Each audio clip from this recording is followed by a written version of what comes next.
Monday morning YouTube. Yay. Sorry this video is a little late. Sunday was hugely busy around here and I totally forgot to do my post-Leafs game video. But I thought better late than never. Not that anybody watches, but hey.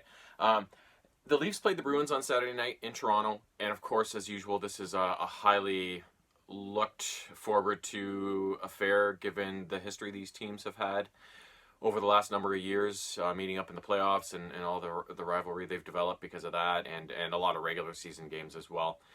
So this was, a greatly anticipated matchup. And what made it even more interesting, of course, is that the Leafs, they not only have a couple of guys out to begin with Hyman and Dermott, but Tavares broke his finger in the game before that, so he's out for at least a couple weeks, they say. So, they're one of their top centers and their captain is gone. The Leafs actually put in one of their best efforts of the year. It was the whole game had a different feel to it. A lot of the regular season games up to this point had been they had their stops and starts of frantic awesomeness, but a lot of them were kind of bogged down and a regular season kind of affair. But this game had a lot of energy and hype around it, and it almost did really feel like they were just continuing on their playoff series from last spring. And it was just one of those Saturday night hockey night in Canada games that was kind of like a gem for the ages. And the way it unfolded was the Leafs, I thought, they got outshot in the end 46-29. So they closed the gap near the end. But that was the only real advantage the Bruins had over them. And a lot of that was generated because the refs gave the Bruins a lot more power plays than the Leafs got. I think the Leafs only had one, and the Bruins maybe had 4 or 5, something like that. And a lot of the penalties, they were chintz. Like, it was just, it was not a great called game. And the penalties they called on the Leafs, well, they could have easily singled out Bruins for doing the same damn thing a million times. Like, if they were calling them against the Leafs the way they were calling the whole game, each team could have had 20 minutes in penalties, right? So it's kind of like they started the game by kind of letting them go, but then as it went on, they started calling these weird penalties, and I think that's where a lot of the gap in the shot differential was caused by. So, but other than that, it was a pretty closely contested game. Lots of physicality. The Leafs actually had the slight edge in hits and face-off wins. They blocked a few more shots than the Bruins, so it was very close and back and forth and frantically paced. It was a really good game, entertaining.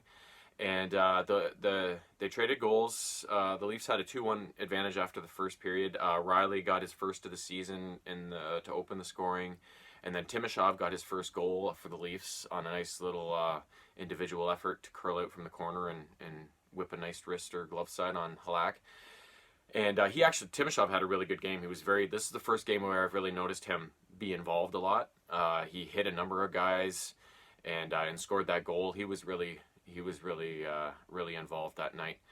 And then second period was scoreless, and then in the third they traded goals in the opposite ratio. The Bruins outscored the Leafs 2-1 in the third, so we went to the end of the game in a 3-3 tie, so they had to go to overtime. And in that third period, it was Kerfoot who got the goal for the Leafs, and he's looking really good as he gets used to life as a Leaf.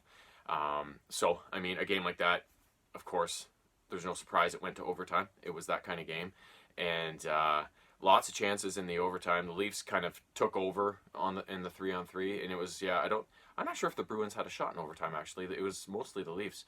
And in the end, Riley, Marner, and Matthews were on the ice late in the overtime, and a nice little sequence of keep away and some nice passing ended up in a Marner one-timer that bounced off Riley's kneecap on his shin pad and bounced in past Halak. So Leafs came away with the 2 points and a nice kind of boost after kind of some of their on and off performances to start the season, and especially with Tavares out, it was a nice character win for them. Fred was really good in net, and like I said, despite the shot differential, it was a much closer game. It was actually probably the most entertaining and the closest game of the year so far. And it always feels great to beat Boston because I hate them. I don't hate them as much as maybe the Habs or the Senators, but they're very close behind. Guys like Marchand and McAvoy, you just can't. They just leave a foul taste in your mouth, and you just want the Leafs to take it to them as much as they possibly can.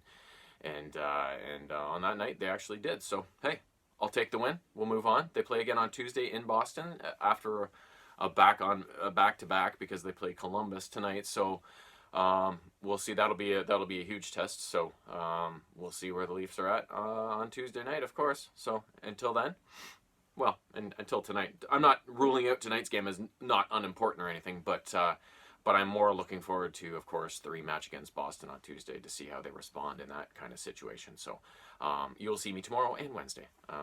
So yeah, until then, have a great week.